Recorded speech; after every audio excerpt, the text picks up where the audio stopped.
కృతజ్ఞతాస్తుతులు చెల్లిస్తున్నాను. ఈరోజు దేవుడు మరి మన కొరకు తన ప్రాణం అర్పించి ఉన్నాడు. మన పాపాల కొరకు దేవుడు ఎంతో మరి మన పాప క్షమాపణ కొరకు ఆయన ఎంతో మరి బలియాగం అయ్యాడు. మన పాపాల నిమిత్తం ఆయన మరణించి ఉన్నాడు.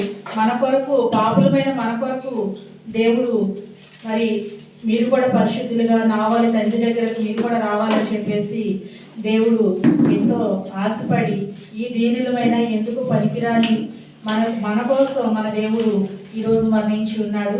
మన తరపున ఎన్నో బాధలు నరకయాతనను అనుభవించి దేవుడు ఎంతగానో బాధపడి కూడా మన గురించే ఆలోచించి ఇంకా దేవుడు ఏమంటున్నాడంటే ఇంత బాధలో కూడా మన పాపాల వల్ల దేవుడు నరకానికి మనం వెళ్ళకూడదని చెప్పేసి ఎంతో బాధ అయినా సరే మరి పరిశుద్ధాత్మ దేవుడు తండ్రి అయా నువ్వు భూలోకానికి వెళ్ళి లోకంలో మరి సర్వజనులు అనేకమైన పాపాలు చేసి మరి పాపాలకు లోబడిన ఆయన ప్రభు వారు మరణిస్తున్నారు నాయన.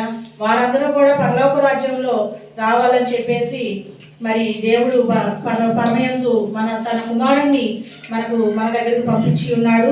అయ్యా మరి కుమారుడా నువ్వు చనిపోతావు అని అంటే మనం ఏ బిడ్డను కూడా మన బిడ్డను మనం పంపించం. అలా అయినా కానీ దేవుడు తెలిసినా కానీ దేవుడు ఏం చేశాడంటే నువ్వు నాయన మరి లోకంలో అనేక మంది పాపులను రక్షించి మరి ప్రాణత్యాగం చేయాలని చెప్పేసి ఆ రోజు తండ్రి గారు మాట్లాడడం జరిగిన దేవా నీ చిత్తం నాయన ప్రభా నీ చిత్త ప్రకారం నేను ముందుకు నడుస్తానని చెప్పేసి దేవుడు చనిపోతున్నారంటే మన బిడ్డలు మనం పంపిస్తాం ఆ లోకానికి, పంపించాం కదా. అలాగే దేవుడు ఏం చేశాడంటే దేవా నీ చిత్తాన్ని బట్టి నేను నడుస్తాను, నా కొరకు ఇంతమంది మరి పాపులు కూడా మరి పరిశుద్ధులయ్యి నీ యందు స్వర్గలోకంలో సంతోషిస్తారని చెప్పేసి నువ్వు నాకు ఈ వాక్యం నాకు ఇచ్చినందుకు దేవా మరి నీ చిత్త ప్రకారంగా నేను భూలోకానికి వెళ్తాను. తన మరణాన్ని జయిస్తాడని తెలిసినా కానీ దేవుడు మన కొరకు మన పాపాల కొరకు తండ్రి తన కుమారుణ్ణి మన భూలోకానికి పంపించి ఉన్నాడు.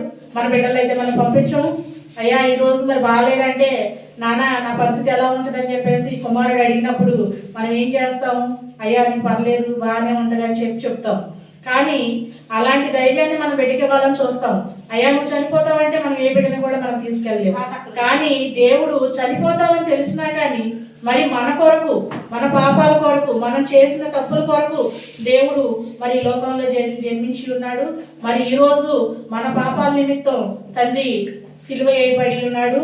సిలువ వేసి కూడా నా తండ్రి మరి ఎంతో ఘోర సమస్యలను మరి ఎంతగానో మన మనుషులు దేవుడిని శిక్షించి ఉన్నారు.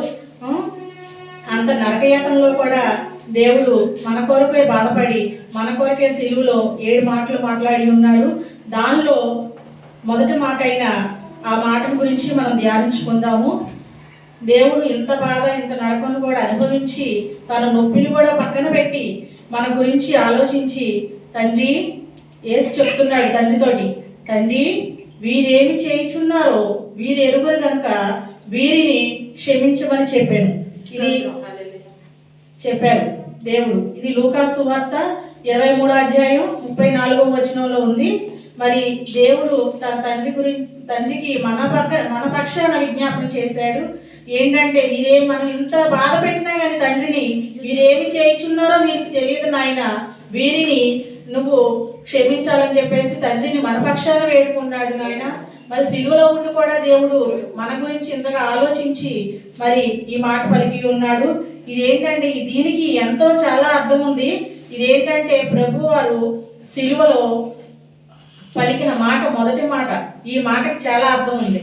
ఏంటంటే ఈ మాట క్షమాపణ కలిగిన మాటగాను మరియు ప్రేమ కలిగిన మాటగాను మనకు దేవుడు వర్ణిస్తున్నాడు. ప్రియులారా ఈ మాట మన గురించి మన దేవుడు తన తండ్రికి మన గురించి విజ్ఞాపన చేసి ఉన్నాడు. ఇలాగా అనేకమైన మాటలు మాట్లాడి ఉన్నాడు దేవుడు. మరి ఈ ఒక్క మాట గురించి నేను ధ్యానించాలనుకుంటున్నాను. హల్లెలూయా. మీరు దేవుడిని బాధ పెట్టినా కానీ నరులమై ఉండి మనం బాధ పెట్టినా కానీ దేవుడు మన పక్షాన ఏమని విజ్ఞాపన చేశాడంటే తండ్రి వీరేమి చేయుచున్నారో వీరు ఎరుగురు కనుక వీరిని క్షమించమని చెప్పాడు. దానిలో కూడా దేవుడు మన గొప్పతనాన్ని తండ్రికి చెప్తున్నాడు. ఈ చిన్న వాక్యం దేవుడు దీవించిన గాక ఆమేన్. దేవుడికి లోబడి అందరూ కూడా దేవుని సాక్షిగా ఉండండి. మరి దేవుడు మన గురించి శిలువలో మరణించి ఉన్నారు కాబట్టి మన పాపాలను మనం ఒప్పుకొని పాప క్షమాపణ పొంది మనము మన పరిశుద్ధులుగా బ్రతికి దేవునికి మరి ఎంతో కీర్తి ఘనతలు తెచ్చే బిడ్డలుగా మనం ఉండాలని చెప్పి ఆశిస్తున్నాను. ఈ చిన్న అవకాశాన్ని నాకు ఇచ్చినందుకు దేవుని నామానికి వందనాలు తెలియజేస్తున్నాను. మీ అందరికి కూడా నా ధన్యవాదాలు.